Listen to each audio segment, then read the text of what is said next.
আগের ভিডিওতে তোমাদের আমি জারণ পড়িয়েছিলাম। জারণে কি বলেছিলাম দেখো, প্রথম উদাহরণটাই আমি সেই উদাহরণটা আবার তোমাদের মনে করানোর জন্য লিখেছি। সিইউ প্লাস সিইউ মানে হচ্ছে কপার, এটা ব্যালেন্সিং ইকুয়েশন, একটা মানে সমিত সমীকরণ। 2Cu plus O2 equal to 2CuO। তাহলে এখানে কপারের সাথে কি হয়েছে, অক্সিজেন যুক্ত হয়ে কপার অক্সাইড বা কিউপ্রিক অক্সাইড তৈরি হয়েছে। এছাড়াও আমি আরও উদাহরণ দেখেছিলাম যে অক্সিজেন যুক্ত হওয়া ছাড়াও আর কার যুক্ত হওয়াকে জারণ বলা হয় দেখেছিলাম, ক্লোরিনের যুক্ত হওয়া এবং হাইড্রোজেনের বিজারণ মানে বেরিয়ে যাওয়া। হাইড্রোজেন যদি বেরিয়ে যায় সেটাকেও আমরা জারণ বলেছিলাম।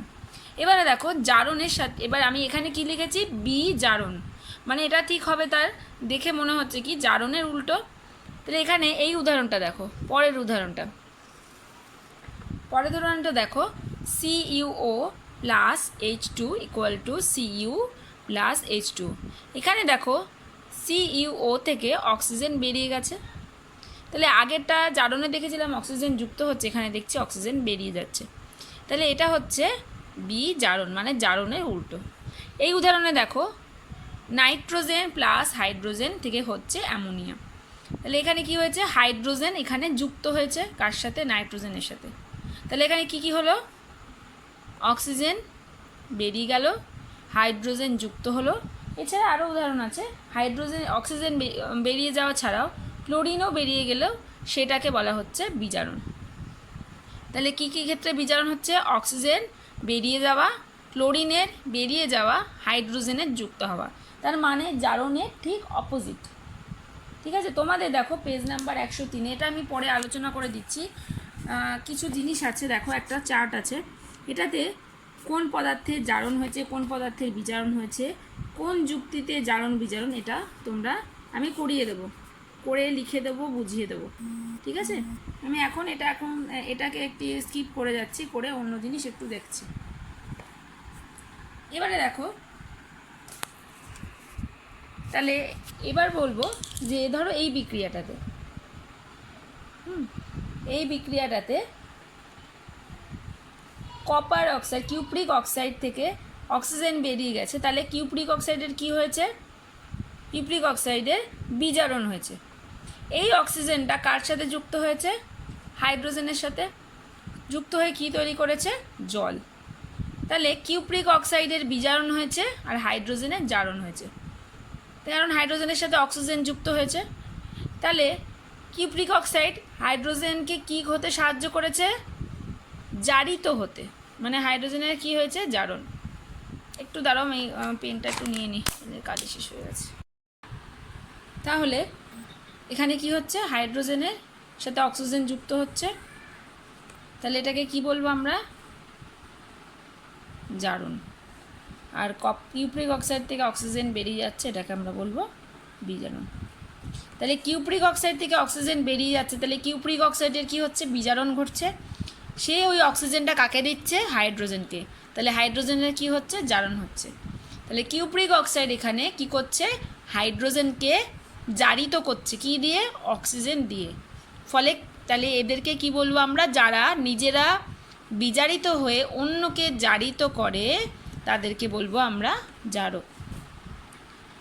আবার উল্টো দিক দিয়ে দেখো, হাইড্রোজেন কি করছে, নিজে অক্সিজেনটা নিয়ে নিজে কি হচ্ছে, জারিত হচ্ছে, এবং কিউপ্রিক অক্সাইডেরকে বিজারণ ঘটতে সাহায্য করছে। ফলে তাহলে এখানে হাইড্রোজেনকে আমরা কি বলবো, বিজারক, কারণ সে নিজে জারিত হয়ে অন্যকে বিজারিত করছে। তাহলে যে সকল পদার্থ অন্যকে বিজারিত করে তাদের বলে বিজারক, আর যেসব পদার্থ অন্যকে জারিত করে তাদের বলে জারক।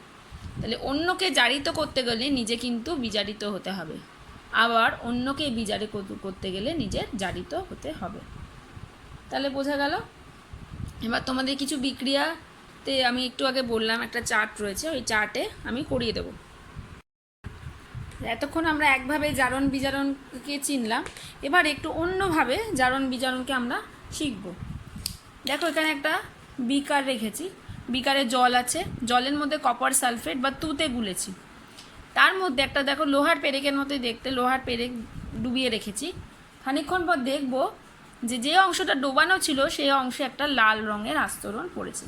এটা হচ্ছে কিসের আস্তরণ? কপারের আস্তরণ। বিক্রিয়াটা আমি লিখছি, Fe plus CuSO4 equal to FeSO4 plus Cu। নিচের চিহ্নটা কেন দিয়েছি? কারণ এই কপারের অধক্ষেপ, মানে কপার, ধাতব কপারটা জমা হয়েছে, এর উপরে ধাতব কপার জমা হয়েছে।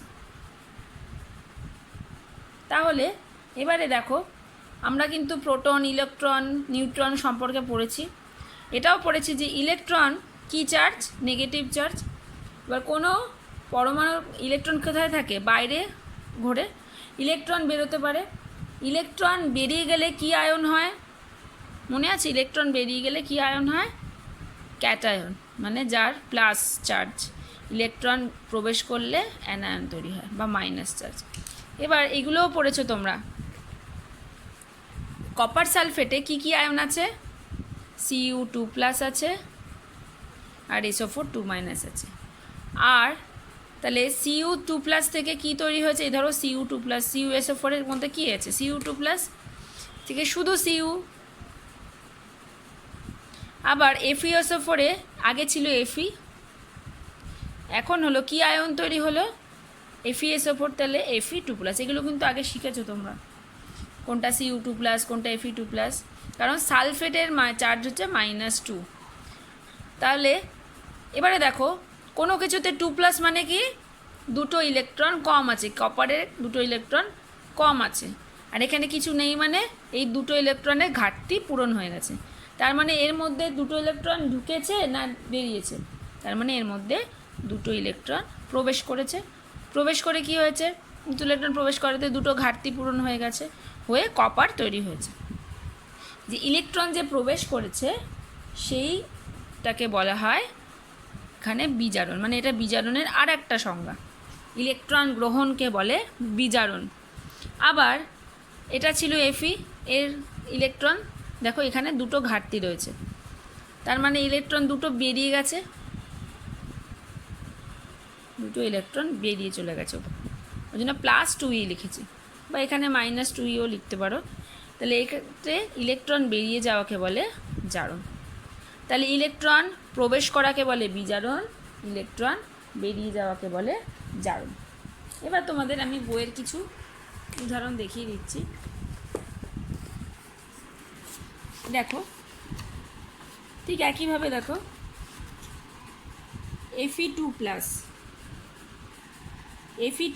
থেকে হয়েছে Fe3+। তাহলে কি হবে?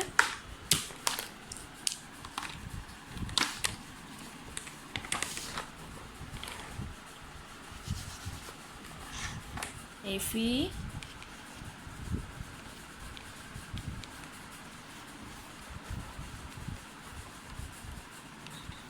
আচ্ছা বলো তো, এখানে ইলেকট্রন প্রবেশ করেছে না বেরিয়েছে? তাহলে এখানে দেখো দুটো ইলেকট্রন ঘাটতি ছিল, এখানে 3টে ইলেকট্রন ঘাটতি, মানে ইলেকট্রন কম আছে কটা? 3টে, তার মানে একটা ইলেকট্রন আরও বেরিয়েছে।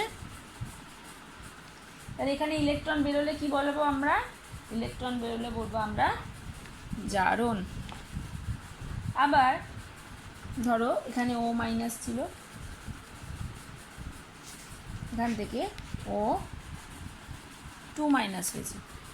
তাহলে আগে একটা ইলেকট্রন ছিল বেশি, এখানে দুটো ইলেকট্রন বেশি, তাহলে এখানে কি হয়েছে? ইলেকট্রন প্রবেশ করেছে।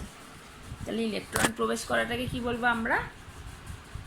জারণ, বিজারণ। তাহলে ইলেকট্রন বেরিয়ে যাওয়াকে বলবো আমরা জারণ, ইলেকট্রন প্রবেশ করাকে বলবো আমরা বিজারণ। এরকম আরও উদাহরণ বইতে আছে। আরেকটা উদাহরণ দিই, যেমন ধরো তুতের জলীয় দ্রবণে, মানে কপার সালফেটের জলীয় দ্রবণে যদি জিঙ্কের টুকরো ফেলি, তাহলে জিঙ্কের টুকরোর ওপরে দেখা যাবে যে রূপালি বা ধূসর রঙের, ওই যে জিঙ্কের টুকরো দেখতে হয় ধূসর বা রূপালি, তার গায়ে লালচে বাদামি রঙের ছোপ পড়ে, মানে সেই কপারেরই ছোপ। তাহলে ZnSO4 প্লাস Cu। তাহলে এখানে তখনকার মতো কি করি? তাহলে কপার সালফেটে কি আয়ন ছিল? Cu2+ থেকে Cu হলো, আর Zn থেকে Zn2+ হলো। তাহলে এখানে কি হচ্ছে? দুটো ইলেকট্রন, দেখো তাহলে এখানে দুটো ইলেকট্রন ঘাটতি ছিল, ঘাটতি পূরণ হয়ে গেছে, তাহলে দুটো ইলেকট্রন ঢুকেছে আর এখান থেকে দুটো ইলেকট্রন বেরিয়ে গেছে। তাহলে যেহেতু দুটো ইলেকট্রন ঢুকেছে তাহলে এটা হচ্ছে বিজারণ আর এটা হচ্ছে জারণ, যেহেতু দুটো ইলেকট্রন বেরিয়ে গেছে। দেখো পৃষ্ঠা 105 একটা বিক্রিয়া রয়েছে, এখানে জারণ বিজারণ ইলেকট্রনীয়, এটা হচ্ছে জারণ বিজারণ ইলেকট্রনীয় মতবাদ। ইলেকট্রনীয় মতবাদ অনুযায়ী জারণ বিজারণ কোনটা কীভাবে চিহ্ন দেখো, FeCl3, তার মানে আয়রনের চার্জ হচ্ছে 3+ থেকে হয়েছে FeCl2, মানে আয়রনের চার্জ হচ্ছে 2+। আবার SnCl2, তার মানে আয়রনের চার্জ হচ্ছে 2+, SnCl4 মানে আয়রনের চার্জ হচ্ছে 4+। তাহলে দেখো 3+ থেকে 2+ হয়েছে, মানে 3টে ইলেকট্রন ঘাটতি ছিল, দুটো ইলেকট্রন ঘাটতি, মানে একটা ইলেকট্রন কিন্তু প্রবেশ করেছে না বেরিয়েছে, ইলেকট্রন ঘাটতি এখানে কমে গেছে, তার মানে একটা ইলেকট্রন নিশ্চয়ই প্রবেশ করেছে। আবার SnCl2+ ছিল 4+, তার মানে ঘাটতিটা বেড়ে গেছে, ঘাটতিটা বেড়ে যাওয়া মানে ইলেকট্রন আরও বেরিয়ে গেছে, কটা বেরিয়েছে, দুটো। তার মানে প্রথম ক্ষেত্রে কি হচ্ছে বিজারণ, দ্বিতীয় ক্ষেত্রে হচ্ছে জারণ। তার মানে ইলেকট্রনের প্রবেশ হচ্ছে বিজারণ, ইলেকট্রনের বেরিয়ে যাওয়া হচ্ছে জারণ। তাহলে সব মিলিয়ে আমরা কি শিখলাম, কোনটাকে জারণ বলে কোনটাকে বিজারণ বলে। আবার বলছি, জারণ হচ্ছে যখন অক্সিজেন, আমি বইতে দেখিয়ে দিচ্ছি, অক্সিজেন বা ক্লোরিনের যুক্ত হওয়া, হাইড্রোজেনের বেরিয়ে যাওয়া, কোনো পরমাণু আয়ন বা মূলক থেকে ইলেকট্রন বেরিয়ে যাওয়া। বিজারণ হচ্ছে অক্সিজেন বা ক্লোরিনের বেরিয়ে যাওয়া, হাইড্রোজেনের যুক্ত হওয়া আর ইলেকট্রনের যুক্ত হওয়া, এইভাবে মনে রাখবে। তাহলে জারক কাকে বলে একটু আগে বললাম, নিজে বিজারিত হয়ে অন্য পদার্থকে জারিত করে। তাহলে জারক কি করে, অন্যকে জারিত করে, তার মানে অন্য পদার্থে অক্সিজেন বা ক্লোরিন যুক্ত করে, অন্য পদার্থ থেকে হাইড্রোজেন অপসারণ করে, অন্য মূলক পরমাণু আয়ন বা মূলক থেকে ইলেকট্রনের অপসারণ করে। আর বিজারক হচ্ছে সেরকমই নিজে জারিত হয়ে অন্যকে বিজারিত করে, তার মানে অন্য পদার্থ থেকে অক্সিজেন বা ক্লোরিন অপসারণ করে, হাইড্রোজেন যুক্ত করে অথবা ইলেকট্রন যুক্ত করে। এইভাবে বোঝা গেল জারণ বিজারণ। এটার আগের চারটা আমি খাতায় করিয়ে দেবো, করিয়ে তোমাদের স্ক্রিনশট পাঠিয়ে দেবো। এবারে দেখো একটা বিক্রিয়া আমি লিখব, এবার একই বিক্রিয়ায় জারণ বিজারণ ঘটে বলেছি, এবার বিক্রিয়াতে আমি বুঝিয়ে দেবো কোনটা জারণ কোনটা বিজারণ, কোনটা জারক কোনটা বিজারক।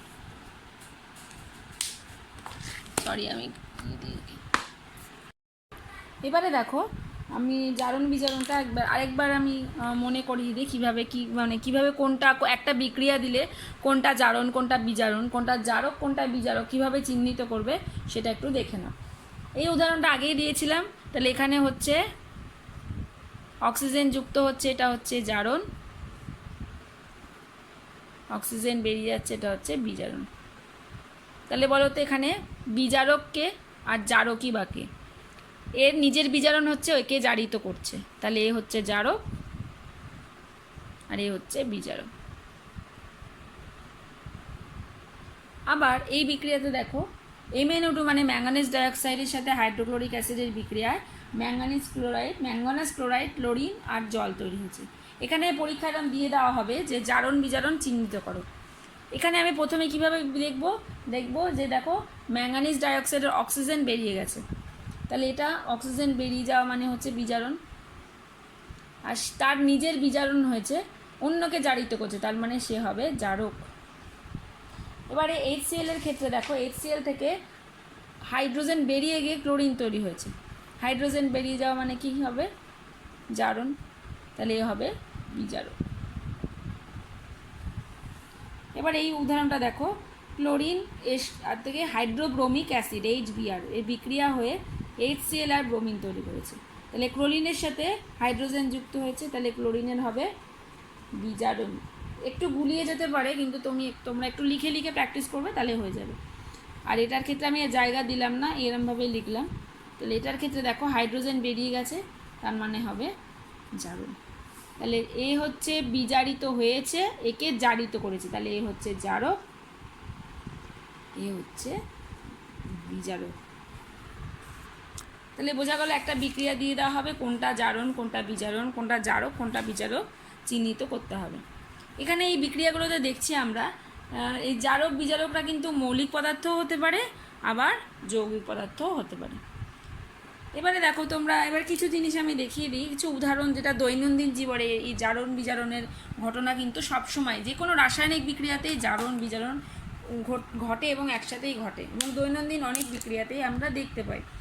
এবারে দেখো দৈনন্দিন কিছু জিনিস আমরা দেখি, যেমন ধরো লোহার জিনিস ধরো রেখে দিলে, অনেক দিন ধরে রেখে দিলে খোলা বাতাসে, তাহলে কি হয়ে যায়, সেটা কেমন একটা বাদামি বর্ণে, উপরে একটা লালচে বাদামি রঙের, যেটা আমরা বাংলায় বলি জং ধরা। অ্যাকচুয়ালি ওটাকে কি বলা হয়, মরচে বা মরিচা। মরিচা মানে কি, লোহার আয়রন জলীয় বাষ্প আর খোলা হাওয়ার সংস্পর্শে বিক্রিয়া করে কি তৈরি করে, জলযুক্ত ফেরিক অক্সাইড, মানে Fe2O3 NH2O। এন মানে হচ্ছে যে কোনো জলের অণুর সংখ্যা, এন এর মান যে কোনো হতে পারে। তাহলে মরচে ধরার সময় কি হবে, লোহার জারণ ঘটবে, লোহার জারণ ঘটবে, ঠিক আছে, মরচে ধরার সময় তাহলে জারণ ঘটবে। তাহলে মরচে ধরার সময় কি কি বিক্রিয়া হয়, একটা হচ্ছে মরচে ধরার সময় জলের হাইড্রোজেন আয়নের বিজারণে হাইড্রোজেন গ্যাস তৈরি হয়, আর অক্সিজেনের গ্যাসের বিজারণে জল তৈরি হয়। মরচে ধরার সময় দুটো বিজারণ বিক্রিয়া, মরচে ধরার সময় কিন্তু জারণের পাশাপাশি বিজারণও ঘটে। কি ঘটে, জলের যে হাইড্রোজেন আয়নের বিজারণে এই বিক্রিয়াতে হাইড্রোজেন গ্যাস তৈরি হয়, আর অক্সিজেন গ্যাসের বিজারণে জল তৈরি হয়। তাহলে মরচে, এবারে মরচেটা আটকাতে হবে, মরচে হলে কি হয়ে যায়, লোহা ক্ষয় হয়ে নষ্ট হয়ে যায় আর কি। মরচে ব্যবহার আটকাতে গেলে লোহার ওপর কি তৈরি করতে হবে, আলকাতরার প্রলেপ দিলে, তাহলে জল আর বাতাসের সংস্পর্শে না আসলেই আর মরচে ধরবে না। এছাড়াও জিঙ্কের প্রলেপ দিতে হবে, জিঙ্কের প্রলেপ দিলেও কিন্তু জল আর বাতাস সংস্পর্শে আসতে পারবে না। একে বলা হয় গ্যালভানাইজেশন।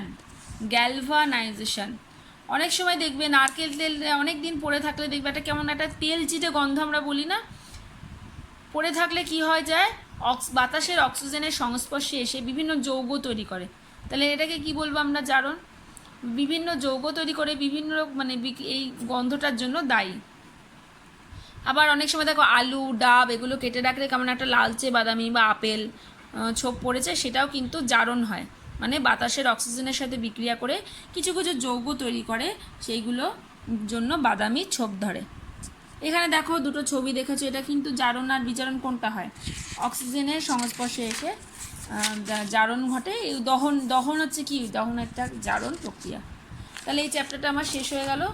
এই চ্যাপ্টারের ওপর আমি প্রশ্ন দেব, পুরো চ্যাপ্টারটার ওপরে আমি প্রশ্ন দেব, তোমরা ওগুলোকে সলভ করবে। আর এই দুটো চার্ট যে দুটো বাকি থাকলো আমি লিখে তোমাদের কাছে পাঠিয়ে দেবো, তোমরা সেটা পড়ে আমাকে লিখে কোশ্চেনগুলো লিখে আমাকে বলবে বুঝতে পেরেছো কি পারোনি।